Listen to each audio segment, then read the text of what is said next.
Myself and other SEOs are asked this question all the time. Should I do this tactic? Should I buy these links?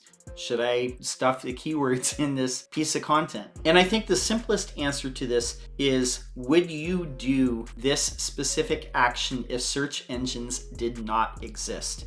And what I mean by that is, imagine a world where everything exists the way that it currently does. The internet's there, the rest of the world is there, but search engines don't exist. There's no Google, no Bing, no Yahoo or Ask Jeeves or anything else. There's no search engines whatsoever. Are you still going to do this? Would it still make sense from a business standpoint and attracting customers? Would this be a business development move that you would do? So to give an example, one of the things that's a cottage industry within the SEO world is selling links, and specifically from article farms, from private blog networks, which Google has tried to identify for about the past 8 years at the time that I'm making this right now. Since about 2014, they've been going to war against private blog networks. They've gotten more sophisticated. Google can usually detect them, and a lot of people who are major SEOs stopped selling links on PBNs quite some time ago because they spend a lot of money building this whole network of sites, a big link wheel. Basically, they get destroyed by Google, and the link equity that they're using on these networks to sell links to clients basically gets demolished as soon as Google figures out what they're looking at. Now, article farms are the same thing. There are major SEO companies out there, minor ones as well, and a lot of what they do is they'll have a whole link building strategy where it's basically selling links on article farms. For those who do not know, an article farm is basically the same principle. It's a network of sites. They interlink, they get links from like different sites, they buy links and build up like these whole link wheels and link schemes. Anybody can buy an article. They basically write just this, mashed out article, and they'll have a link that links back to the target site. The whole point of this, the articles are never read. They're not really ranking anywhere. The whole point is to basically distribute the power from these links, because for a long time, most search engines have used links as part of their ranking algorithm. Now, the whole idea of why Google and Bing and all these other search engines use links as a metric is Google has wanted to rank large brands for the longest time. And part of the way that they measure that is through links. But the quality of the links is a big differentiator between the larger brands and the wannabe brands. So for example, something like the New York Times is going to have a lot of links to it because it's a legacy media company, and they have been around since the beginning of the internet. They have all these decades and centuries of publishing. All that is on the internet, and so people link to those things. Now, there are newer sites that are helpful as well, like your Healthline, The Balance, and there are newer sites that also specialize in having long-form content that is helpful and well-researched and has stats to back up the claims that they're making in there. More detailed writing, and it's not just these hastily mashed out articles with a link that they're selling toward there.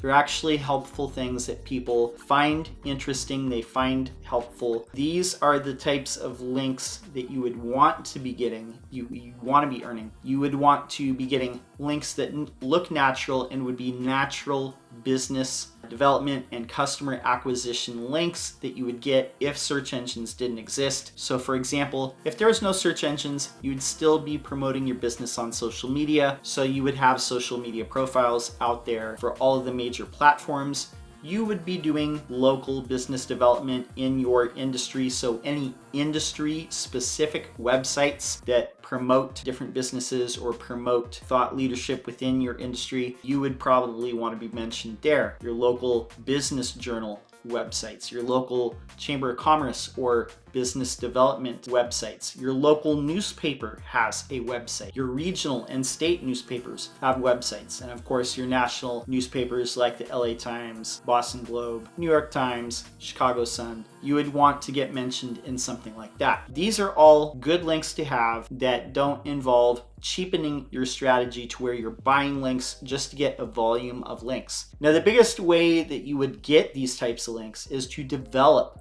your own content strategy to where you are writing authoritative content that people would find helpful. Now, a lot of people don't do this, and especially at the smaller business level, people do not do this because it takes a lot of effort to stay at this for several years, not just months or weeks, but years developing a content library, a blog or a resource library or a bunch of studies that you've put together. Now, if you don't have the resources to put together your own authoritative study, the best thing that you could do in your content is at least reference research that's been done by other people to where you have statistics and studies and reports to back up the assertions that you're making within your content. Things that are up to date, informative, that are accurate, that have some sort of research that's been peer reviewed, that has some authoritative study behind it. That is the second best thing that you can do besides doing this type of content yourself. This is the type of content that gets links. So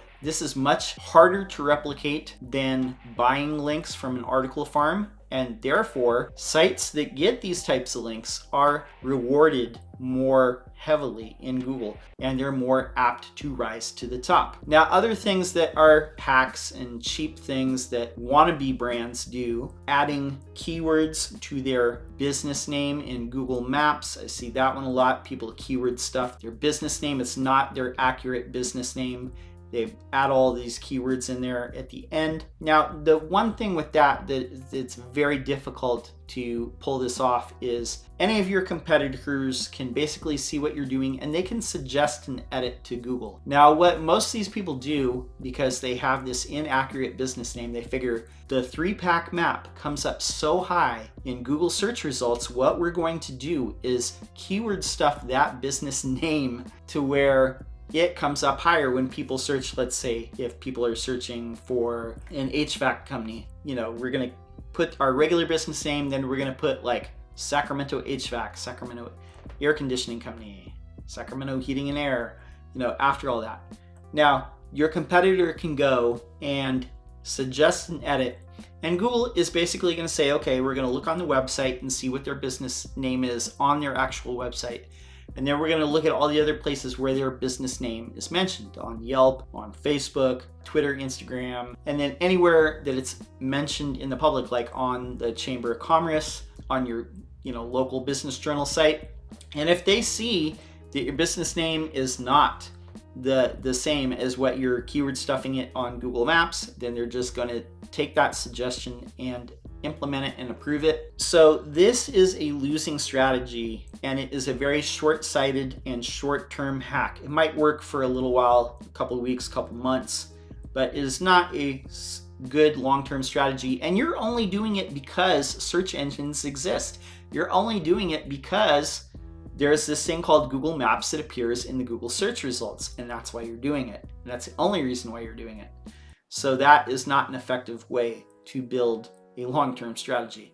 So think about all the things that you would do if you were a real large company, if you were more than just a couple people, or maybe you even have a company that's like 50 people or whatever. Stay away from these short-term hacks and these types of things that you're doing just to impress the search engines. These are just a couple of things that I'm mentioning, but keyword stuffing your content as well. You wouldn't be doing this if you didn't have search engines. If people had to directly type in your website and they're going and reading the page and it reads unnaturally, if they're reading it aloud and it has all these keyword phrases in there, instead of just saying things in a way as if I'm talking to you or you're talking to a client, you're not talking with all these keyword stuffed phrases in your speech. Putting it down in written text on your website, it just doesn't make sense. It doesn't read natural. It doesn't sound natural if you're saying it out loud. So why are you putting it down on your website? So stay away from that. So those are a few things that people do strictly because search engines exist. So if the answer to anything is, should I do this? Should I do that? I heard it will help SEO. Ask yourself this question. Would I do this if search engines did not exist? Would it still be effective in drawing customers to our business? And as a customer acquisition strategy, as a business development strategy, would this be effective? Would I still do this? And if the answer is no, then by all means, you don't want to use that as a SEO strategy. It's just a tactic. It's short term. And Google will find a way, Google and Bing or whoever, they will find a way around this because it doesn't deliver the best results to their users, and they want to keep people using their search engines so that they can keep selling ads for the people who are frustrated with not being able to rank. That's how search engines make money. They sell ads. For them to make more money, they need a larger user base. And the only way to have a large user base is to keep delivering good results. Hope that gives you something to think about. My name is John Locke. My business is Lockedown SEO.